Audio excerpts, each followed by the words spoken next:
Vocês estão vendo aí, né? Sim, senhor. Sim. Será que tá a tela cheia?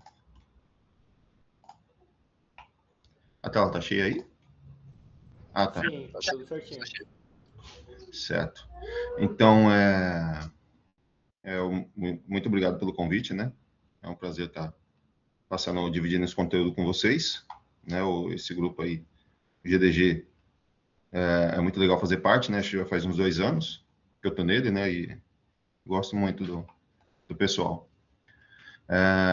O que eu vou passar hoje é a criação de engine para jogos, né? O que eu fiz? Eu não, como TCC, eu não usei uma engine pronta, né? Eu falei, não, vou fazer a minha própria engine e aprender durante o processo, né? Então, não é a minha especialidade, mas aprendi muita coisa aí sobre performance e desempenho para compartilhar com vocês. E programação orientada a objeto é para ter uma base, né, de comparação. Porque quando a gente fala, ECS, ela provê performance, mas é mais rápido em relação ao quê? Então, eu coloquei programação orientada a objeto para a gente ter uma base aí de comparação das duas arquiteturas. Aí, falando um pouco sobre mim, eu venho da automação industrial, trabalhei 14 anos, mas o que eu gosto mesmo é de programação. Então, faz 8 anos que eu estou atuando como back-end, C Sharp, né? Hoje eu estou como desenvolvedor sênior, e hoje eu estou trabalhando numa empresa que faz cartões de crédito, que atende o Banco do Itaú, Caixa, Banco do Brasil. Então, eu faço parte de processamento de dados e para a programação do chip, né? Em si, que o chip ele tem alguns applets em Java dentro dele. Então, o que é o projeto Rushfall? No meu TCC, né, que eu fiz que a gente está fazendo um jogo. Então, cada um tem um papel. Eu fiquei com o papel de engenheiro da engine. Então, eu fiz toda a programação da engine. O Caio, ele pegou, em cima dessa engine, ele fez um jogo. O Antônio, ele cuidou da parte de interatividade do jogo, né? A personalização do jogo. O Alberto ele que foi mais pé no chão, né? E organizou para isso ter um início, meio e fim, né? Tudo funcionar. Então, qual que é a problemática? Isso daqui, eu digo, desempenho em jogo C Sharp. Se um jogo, se você for mal escrito, ele vai ter esses problemas aqui. Então, é um desafio. Então, eu vou mostrar como é que eu fiz para fazer com C Sharp, né? Eu ter ali 95% do desempenho ali do que eu teria se tivesse feito uma engine em C++ ou linguagem C. E superar todas essas limitações aí que são de códigos que não foram bem feitos. Então, o ecossistema Rushfall, né, que a gente está fazendo no nosso CCC, ele é composto da engine. Tem um projeto chamado Benchmark, que é onde eu vou fazer a validação dessa engine, né, para ter uma comparação mais científica, né, umas métricas para colocar no TCC. E o game, que é o jogo em si. Então, eu, como sou o engenheiro da engine, né, eu vou focar nesses 2 projetos aqui na engine e no benchmark. Então, como é que eu fiz para validar isso? Eu construí a engine e fiz o projeto benchmark para poder validar a performance dessa engine. Então, eu fiz dois códigos. Eu fiz a engine utilizando programação orientada a objeto e fiz a mesma engine, com a mesma física de partículas, utilizando ECS. Então, isso daqui é a física que ele vai fazer a cada iteração, né? Eu coloquei 1 milhão de partículas. Então, 1 milhão de bolinhas lá na tela, e iterando em cada uma, ele vai fazer esses cálculos. Ele vai atualizar a velocidade com a gravidade, né? Então, a gravidade, ele causa o aumento da velocidade no y, da bolinha caindo. A posição do y também, tudo em função do tempo, né? ΔP. E aqui uma funçãozinha, uma condicional, de que se ele atingir o limite do chão, a velocidade inverte, então ele vai rebater e perder um pouco de energia.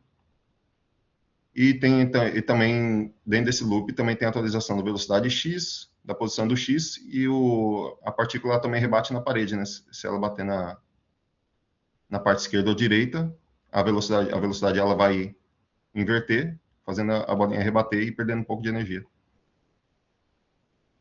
Então, só um spoiler, né, que eu vou apresentar um monte de coisa aí, para não ficar muito... Para ver se vale a pena, né, ouvir. Então, o que eu consegui?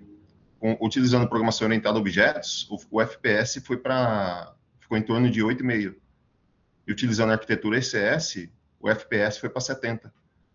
Então, quase 10 vezes mais, né? E uso de memória RAM, utilizando programação orientada a objeto, 525 megabytes. Quando eu utilizei a arquitetura ECS para essa simulação das partículas, o uso de memória RAM caiu para 135 megabytes, uma redução de 74%. Então, isso aqui é o carinha ruim, deu ruim. Isso aqui é a abordagem POO, né? Quando eu peguei, vou fazer essa engine, a primeira coisa que veio na minha cabeça, vou fazer isso daqui, ó. Vou criar uma classe partícula, tem os atributos de posição, de velocidade, tem a gravidade, e a cada atualização, né, eu passo ΔT e atualizo a velocidade e posição dela, né? Parece bem simples, eu fiz aqui uma classe. Essa foi a primeira forma que eu pensei, né? E ela não é boa. Olha como é que ficou. Vocês estão conseguindo ver aí? Tá dando para ver sim. O FPS ele tá bem baixo, ó. 1 milhão de partículas na tela, o FPS ali está em torno de 9, chega a 10. Então deu ruim. Então agora, outra abordagem que eu utilizei, né? Mudei a arquitetura disso. Eu utilizei a arquitetura ECS. Então o que é o ECS? Eu dividi aquela classe lá, eu vou dividir ela em entidade. Entidade é um numerador simples, né? Um número inteiro. Componente, que são os atributos dela, numa struct. E system, que é a lógica de atualização, né, da posição daquela partícula. Então, aqui é um exemplo de código. Então, aqui eu tenho a entidade, é um número inteiro. Os componentes são as variáveis, as coisas que vão variar, né, naquela partícula. E aqui o sistema é o que faz a atualização daquela partícula. Então, explicando, eu vou iterar sobre as entidades. Cada entidade ela é um ID, um número inteiro. Então, com complexidade O1, eu consigo rapidamente ter acesso à velocidade x e y e a posição x e y. Eu passo na system, ela aplica as leis de física lá de gravidade, atualização da posição. E via ref, né? Então eu não vou criar uma variável nova, eu vou pegar aquele endereço de memória e nele eu já modifico o valor ali mesmo. Eu tenho os valores de velocidade e posição atualizados. Olha como é que ficou mais rápido. Então aquele FPS que antes era 9 FPS na programação orientada a objeto, quando eu utilizei ECS, né? Nessa arquitetura, o FPS aumentou 10 vezes. E o uso de memória RAM caiu 74%. Então, a gente vê a animação fluida, né? Interagindo com as partículas, com 1 milhão de partículas. Então, o que mudou? Porque não me contentei ali de ver o FPS aumentando, né? Quis me aprofundar mais para entender o que aconteceu. Então, relembrando, né? O conceito de arquitetura de computador. A CPU, quando ela precisa de um endereço e ela consegue isso na cache L1, ela gasta de 1 a 4 ciclos. Se ela não encontra na cache L1, que é aquela memória que está mais próxima ali da CPU, ela vai procurar na L2, e para isso ela gasta mais 10 a 15 ciclos. Não estando na L2, ela vai buscar na L3 40 a 70 ciclos, 75 ciclos aproximadamente, né, que ela gasta para poder pegar aquele valor da L3 e usar. Agora, se não está no cache, deu ruim. Ela tem que ir até lá na memória RAM para buscar aquele endereço, para buscar aquele valor, aquela variável que está lá na memória RAM, e para isso ela gasta de 100, 300 ou até mais ciclos para pegar aquele valor de lá para trazer na RAM para poder trabalhar. Então, quando esse dado que a gente precisa trabalhar não está no cache, e precisa buscar lá na RAM, deu ruim. Então, o que eu fiz? Com aquele projetinho de programação orientada a objeto, eu tirei uma foto da memória RAM. Então, eu peguei ali, parei no meio do loop, né? Ali no Visual Studio, e falei, vamos ver em que posição da memória estão essas variáveis que eu estou pegando aqui, né? Aqui está iterando sobre as entidades. Peguei o endereço de memória RAM, Eu fui olhar isso daí lá na memória RAM. Então, isso aqui é uma foto da memória naquele momento. Então, da entidade, da primeira entidade, né, a primeira partícula, está lá em cima. A posição x dela, a posição y, a velocidade dela está lá em cima. Na segunda partícula, está lá embaixo. Ó. Então, tá ali em laranja ali, o x da entidade do índice 1. Então, da outra partícula está lá embaixo. Qual que é o problema disso? Quando a CPU precisa de um byte, e ela precisa recorrer para buscar esse byte lá na RAM, ela precisa pegar um endereço de uma variável float que está lá na RAM. A CPU não vai buscar somente aquele endereço. Ela vai buscar o bloco inteiro. Tá vendo esse primeiro bloco aqui, de cima, azul? Então, ela vai pegar de lá da RAM, ela vai trazer esses 64 bytes, vai jogar lá no cache para apenas utilizar esses 24 bytes aqui. Deixa eu ver, 12. Para utilizar apenas 12 bytes. Depois, quando ela precisa pegar a posição da outra partícula, ela recorre novamente à RAM, pega 64 bytes para utilizar 8. Depois ela precisa de mais um pedaço da velocidade da segunda partícula. Ela vai lá na memória RAM, busca 64 bytes para utilizar apenas 4. Vocês percebem a ineficiência, né? Então a gente chama isso daí de problema de memory scattering. Os dados eles estão espalhados na RAM. E eu tenho esse volume de dados todos saindo da RAM para ir para a cache da CPU. Eu só vou utilizar esses dados aqui, ó. Só esses 12 bytes eu jogo lá no cache 64 blocos. Todos esses outros aqui eu não vou utilizar, é lixo.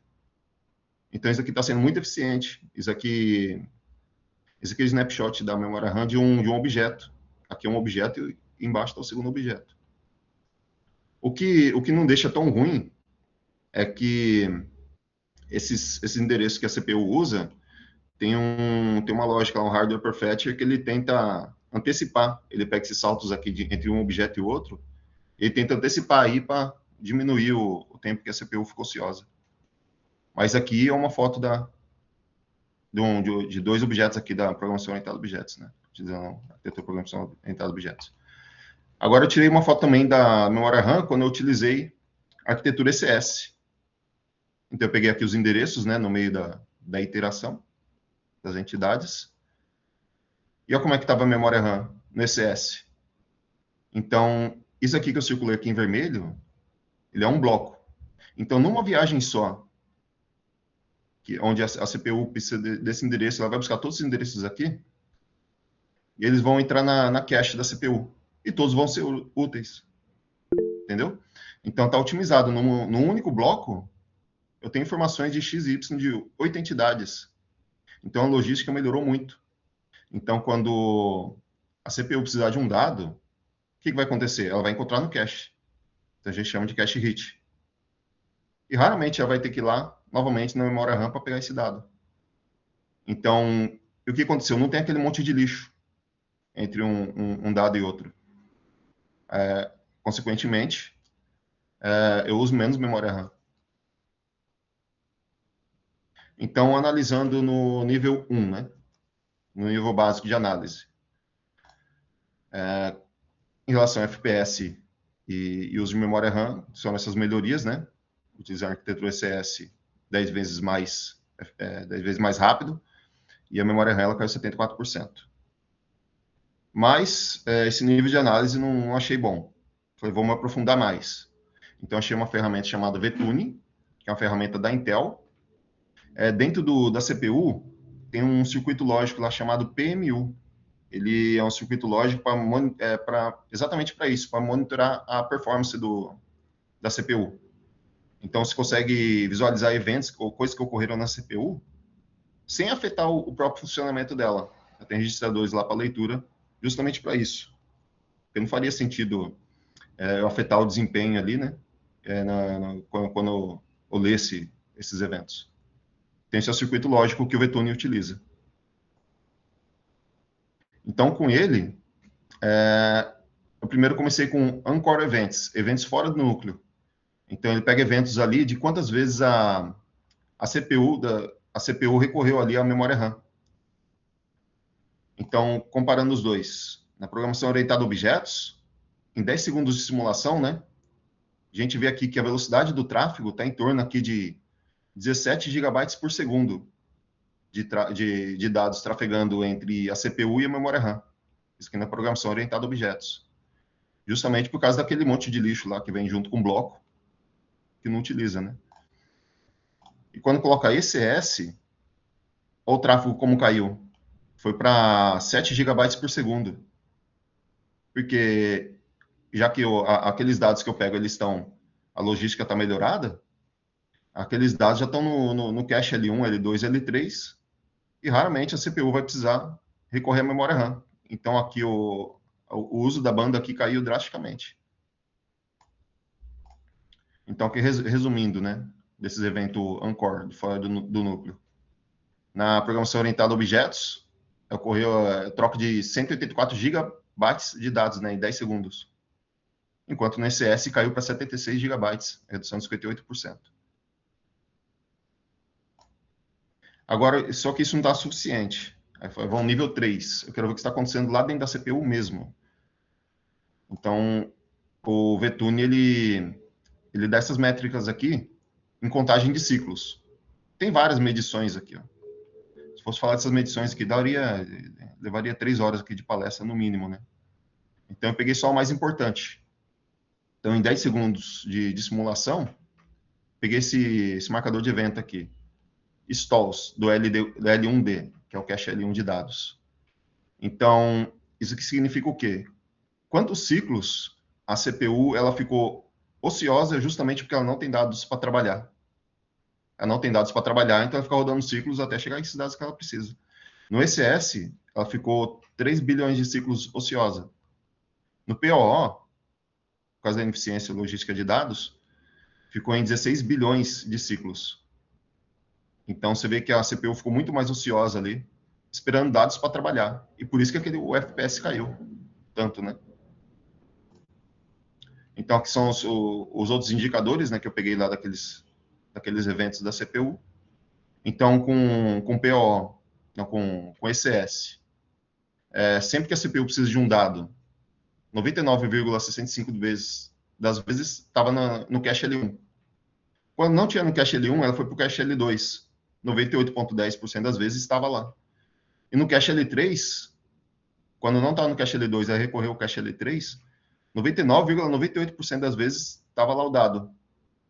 E só poucas vezes esse dado estava lá no memória RAM, 0,02%. Então, aqui mostra a eficiência, né, dessa logística de dados da arquitetura ECS, quando deixei todos os dados que eu preciso ali juntinho na memória RAM. E aqui são todos esses indicadores que eu já mostrei para vocês, né, resumidos aqui. Os itens que eu não abordei, né, porque se eu fosse falar desses itens aqui, ia ficar bem mais complexo, ia demorar bastante.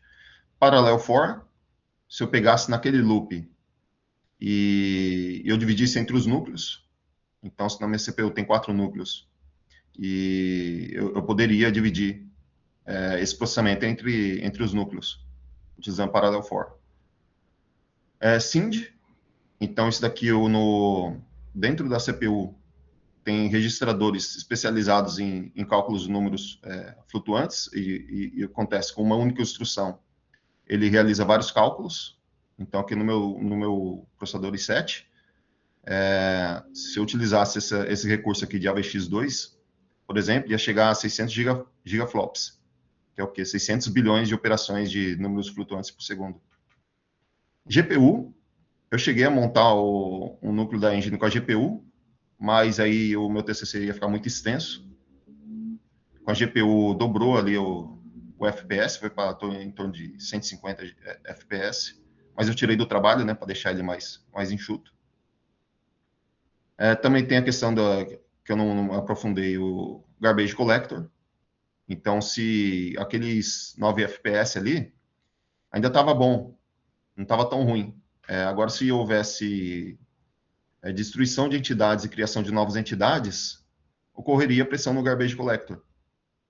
Então, o que ia acontecer? Ia ter indireções. Então, quando a CPU tivesse um endereço, quisesse um endereço, ela iria entrar na memória RAM para pegar lá, tem uma outra referência apontando para outro endereço. E na distribuição desses objetos ia começar... Tem um evento chamado Stop the World, que é o quê? O Garbage Collector, ele fala... Ele para tudo e ele começa a tipo desfragmentar, né? Não é desfragmentar, mas é um negócio mais sofisticado. Ele começa a reorganizar aquela memória e tudo fica parado. Então o jogo dá aquela travada. Então não cheguei a aprofundar nisso. Hardware Prefetch é um circuito lógico lá dentro da CPU que ele tenta prever quais são as próximas memórias. Então isso salvou também um pouquinho da programação orientada a objeto, não travar totalmente. Dentro da CPU tem execução fora de ordem. A CPU não precisa ficar esperando.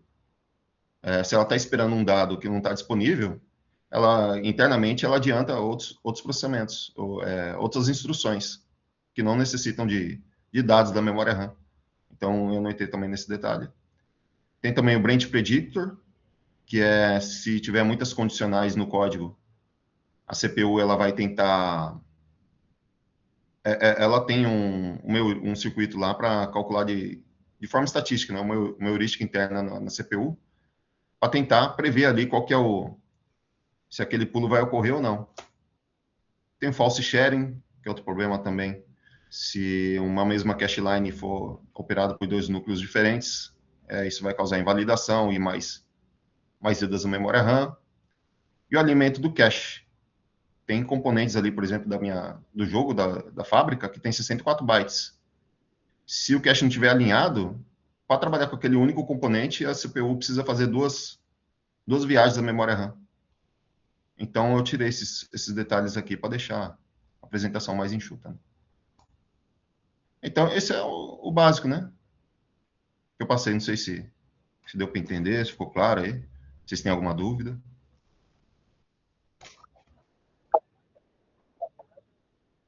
Não o avançado, porque meu amigo você deu aula, foi um conteúdo muito bom, sério, de verdade.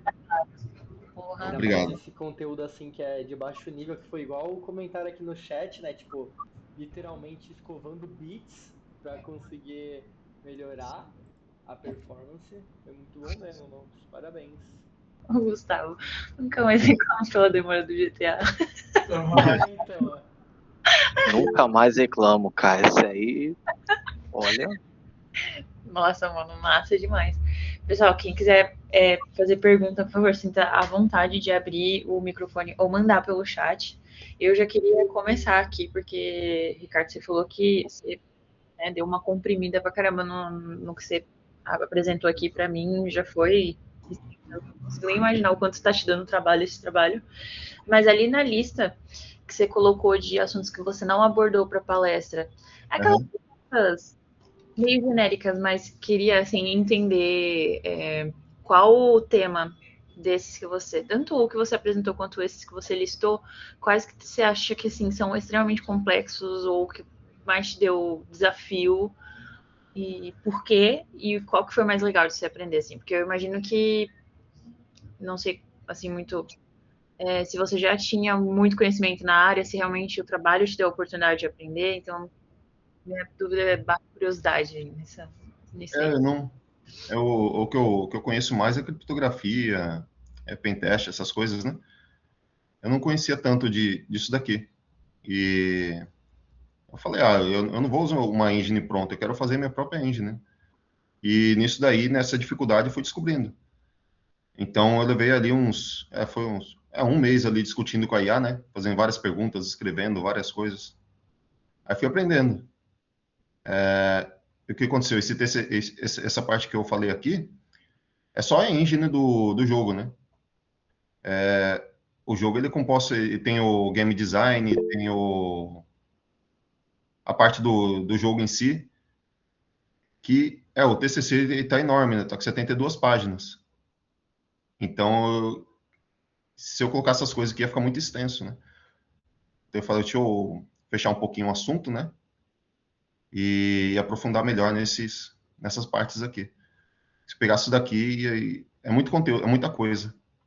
Então eu não peguei isso daí mesmo para não me estender muito, né? Não sei se é isso. Responder a pergunta. Muito show.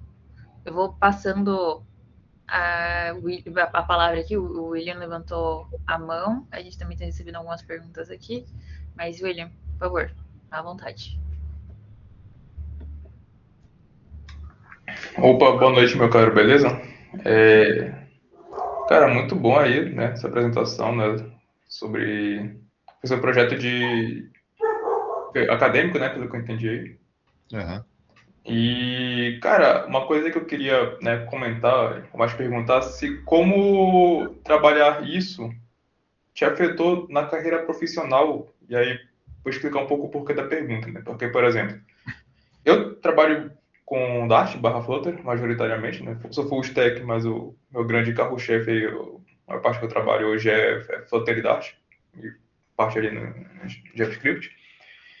E, cara, teve uma época que eu parei, assim, para estudar um pouco Golang. Na verdade, comecei pelo Elixir ali, depois peguei um pouco de Golang, mas foi mais pra... Assim, cara, pô, queria saber, sabe? Só, enfim, queria brincar um pouco. E eu achei muito interessante a proposta que eles trazem no sentido de como você lida com os tipos de variáveis. Né? Então, por exemplo, a gente que, pô, falo por mim, né, cara, ali no Dart bota ali o string, int e já era. Enfim, sabe, não me preocupo muito ali com o espaço e tudo mais. Claro, me preocupa ali com não sangrar a performance, né, não fazer,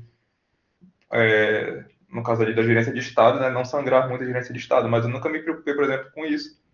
E aí, depois que eu estudei um pouco, né, o Elixir e o Go, eu fiquei, cara, poxa, que legal a gente premeditar ali, né, saber ali que numa determinada situação, aquela variável ali, ela não vai precisar de, tipo, um int 32 vai ser o suficiente, não precisa de um int 64, né?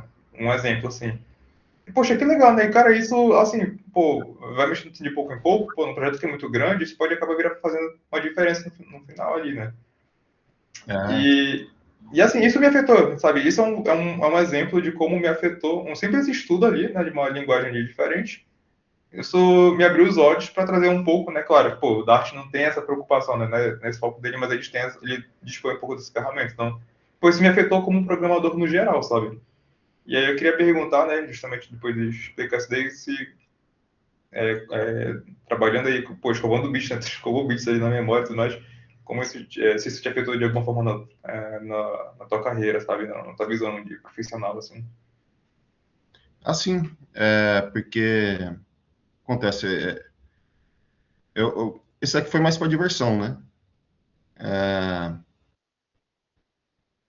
mas isso aí traz a gente para olhar de uma forma diferente, né? A gente pensar ali, porque fica bonito, a gente eu crio um objeto, depois eu crio uma interface, crio uma classe abstrata, só que isso na memória vira um pesadelo. Aqui eu só utilizei o objeto, imagina se eu utilizasse mais abstração, colocasse ali interface, classe abstrata e todos os recursos ali que tem no C Sharp, na memória RAM vira um pesadelo logístico de dados. Então, isso daqui ajuda eu pensar melhor no que estou desenvolvendo ali, principalmente no como que a CPU e a memória RAM estão trabalhando ali, né? Mas isso aqui é mais por diversão, né? Porque eu trabalho mais com criptografia, web, essas coisas. Vou pegar um projeto diferente, né? Que eu quero fazer mesmo. Nisso daí a gente vai se divertindo e aprendendo, né? Mas Ah, é muito show mesmo, é. E é até, coisa. até complementando a resposta aí, eu sempre gosto também de brincar assim com assuntos um pouco mais baixo nível, e quando a gente vai pro nosso dia a dia de trabalho, que ninguém fica, a maioria das pessoas não ficam fazendo nada em baixo nível, eu acredito que é uma boa, porque aí a gente começa a entender um pouco mais de como as ferramentas funcionam por debaixo dos panos, né? Porque os frameworks que a gente trabalha no dia a dia, tipo, é abstração em cima de abstração, em cima de abstração, em cima de abstração, em cima de abstração, enfim. Aí a gente começa a entender um pouco mais de, tipo, por exemplo, o William falou que trabalha aí com Flutter. A gente começa a entender, pô, como é que o Flutter funciona por debaixo dos panos? Como o É, Flutter renderiza aí a tela por debaixo dos panos? E é bem legal. E, tipo assim, a maioria dessas coisas você vai ter uma noção justamente fazendo o que o Ricardo fez. Brincando, fazendo esses projetos. Tipo, o Flutter tem um monte de animação que tem que rodar de forma performática. Como que ele roda, será? Será que roda em uma arquitetura parecida com a que o Ricardo mostrou? Não sei, e aí vai embora, entende? Uhum. É isso aí. Eu não tenho pergunta, mas é mais para parabenizar, viu, Ricardo? O assunto que você trouxe aí é bem bacana, cara. É diferente ver essas coisas nas palestras hoje em dia, sabe? Tipo, de assuntos mais baixo nível mesmo, você entender nesse questões de, tipo, como é que tá funcionando a CPU, como é que tá funcionando a memória RAM, sabe? A gente é mais. Eu mesmo aqui mexo muito com web, entendeu? Então, é outro universo, então, pô, cara, legal mesmo. Eu nunca tinha visto mesmo essa questão, tipo, é, esse comparativo tão claro assim de se utilizar a arquitetura SS em vez de se utilizar a PO, né, a arquitetura de É, programação orientada a objetos mesmo, que é o mais comum, né, que é a primeira coisa que a gente pensa, assim, né, na real. E, pô, você trouxe aí uma novidade, pelo menos assim, pra mim, eu não conhecia, bem bacana, cara.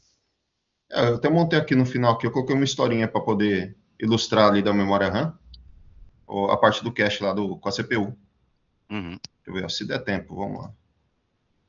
Então, vou mostrar essa história aqui, né? Para poder ilustrar aquela parte da memória RAM lá, como que é a logística dos caches da CPU.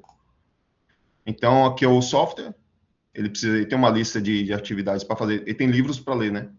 Então, ele tem que ler a maior quantidade de livros no menor tempo possível. O que acontece? Ele não tem aquele livro na casa dele. Aí ele tem que ir até a biblioteca. Então, isso aí, a biblioteca seria memória RAM, né? Então, tem todo aquele trabalho lá para aquele dado, toda a burocracia para chegar até lá, né? Na biblioteca. Chegando lá, o que acontece? Ele não pode pegar o livro direto. Ele fala qual que é o livro que ele quer, né? Fazer uma analogia ao endereço. A bibliotecária fala qual que é o endereço. Ele vai até aquele endereço lá, tem uma outra indireção, fica em outro lugar. Quando ele chega lá, tem uma caixa. Então, finalmente, ele consegue aquele livro dele que ele quer. Aí fala, ele quer levar aquele livro. Aí acontece. Ele não pode levar só aquele livro. Ele é obrigado a levar 64 livros. Sendo que ele vai ler só um. Então, isso aqui é aquela analogia ao block size, né, da memória RAM. Então, só pode levar 60. Então, ele leva aquele bloco inteiro para casa. Mas, de repente, acontece alguma coisa lá na biblioteca. Para tudo. Né? Isso aí é o Garbage Collector. Aí tem um evento lá, Stop the World. Então, o Garbage Collector, ele começa a mover ali os objetos que foram destruídos, objetos novos. Ele começa a mexer em tudo. E interrompe. Só depois que ele consegue ir embora, e ele chega lá, ele trouxe aqueles 64 livros para trabalhar apenas com dois ali, um ou dois, né? Ele foi obrigado a levar aqueles 64 que ele não usa. Então, essa é a mesma... Foi para mostrar a mesma ineficiência, né, da CPU, que ela precisa de um endereço. Ela é obrigada a trazer um bloco inteiro de bytes que ela não precisa para trabalhar. Tem uma pergunta aqui do Eduardo, aqui, ó. PCS seria uma maneira melhor de aproveitar o hardware? Tipo, a GPU, no caso, trabalha com matrizes. Então, se você separar as partículas de matrizes, facilita o cálculo. Exatamente. A minha GPU aqui é um board aqui, né, do notebook. Mas mesmo assim, ela tem capacidade, ela tem 896 núcleos. Então, ela consegue ali numa única instrução simples, ela conseguiria atualizar aí 896 variáveis float num ciclo só. Então, a GPU, o absurdo dela, o desempenho dela foi absurdo, né? Foi muito alto ali. Aí, ainda não chegou a 150 FPS, então eu descobri, tem uma outra limitação aqui. Porque aí eu falei, não, vou abandonar isso daqui. Vou ficar só na CPU mesmo, para poder limitar o tema do DCC. Então, eu ia avisar que, assim, eu vim pela notificação e fiquei porque a palestra foi da hora. Bacana, obrigado. Então é isso daí, gente. Valeu, obrigado aí pela...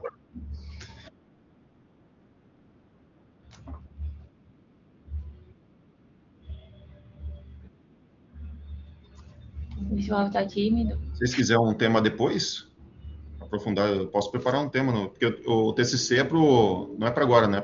Daqui 6 meses que eu vou entregar ele.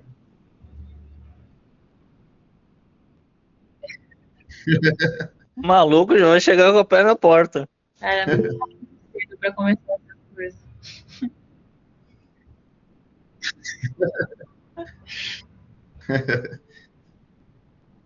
Bom, isso é muito didático, Ricardo, de verdade. Esse exemplo, no final aí, eu adorei.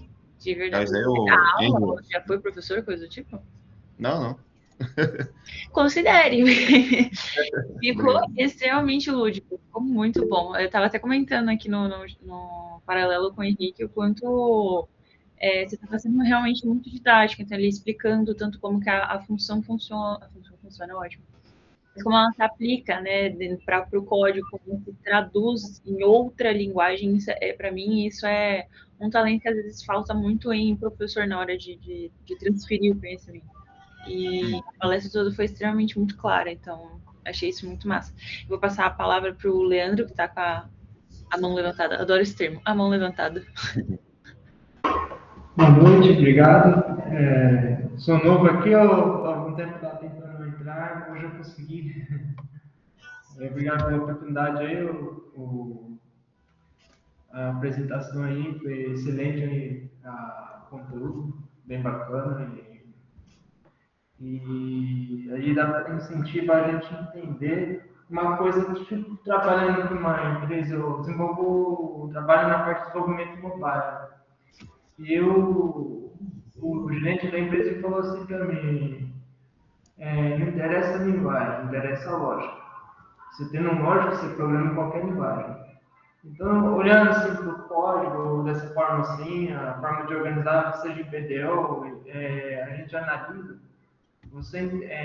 desde do baixo nível até uma forma até mais fácil de você trabalhar a lógica, forçar um pouco mais a mente a pensar em questão de variáveis, de forma de armazenar os dados, essas coisas assim, né?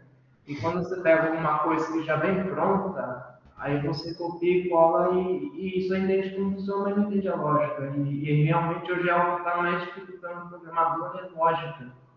Eu tive uma certa dificuldade até quando estava no projeto aí depois eu retomei o projeto e com ele, daí hoje eu estou conseguindo trabalhar melhor a lógica, né? E também eu formei em engenharia da computação e fiz 8 projetos integradores. E nesses projetos eu trabalhei com sensores usando a SP32, sensor de temperatura. Eu fazia capitais de sensor de umidade e temperatura, jogar no banco de dados. Então, trabalhando ali com a ideia Arduino, as bibliotecas prontas que o trabalho em C, C++, ali eu fazia algumas melhorias e fiz vários projetos assim. Então é bem interessante até para trabalhar com IoT também, essas questões assim, né? E poderia até tentar fazer um teste, trabalhar com algum IoT nesse projeto seu aí, fazer uma simulação para ver o tempo de resposta com um servidor, né? Que, por exemplo, se falar hoje em games, muitos games rodam na web. Como que seria o tempo de resposta ali na web, por exemplo, né? E com alguns usuários fazendo requisições ao servidor. Daria para analisar também. Seria sugestão, né? É só isso mesmo. Obrigado. Obrigado, Leandro. Seria bastante interessante, tipo, a utilização do... o Henrique está mexendo com SP32, né? Sim, sim. Aí milhares de dados desse que precisa de um desempenho rápido, né? Talvez sem inventar alguma coisa utilizando, olhando design orientado a dados, né? Olhando para a CPU. Até aqui na minha mesa, ó. Tudo jogado. Mas é show. Interessante. Show de bola, pessoal. Última isso. chamada para pergunta, enquanto eu vou dar a oportunidade pro pessoal arrumar o cabelo para tirar foto. Alguma pergunta, comentário, elogios, dúvidas, pontos que vocês gostariam que o Ricardo trouxesse mais para frente também? Ó, já até se voluntariou, eu nem pressionei ele até falou. Então, dessa vez a Thaís nem apontou nada aí, pressionando. Quietinho. E é isso, pessoal. Show de bola. Valeu, Ricardão. Mandou bem demais. Fera o tema. E